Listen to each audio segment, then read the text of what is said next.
Hi everybody and welcome.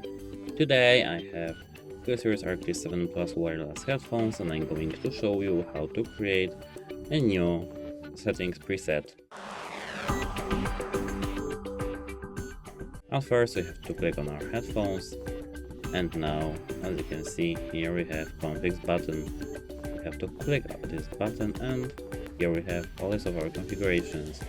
We can duplicate our default configuration or create a new with the plus button. Here we can apply our name and here we can auto launch after any applications. We can just click on this, click desktop and select, for example, Excel.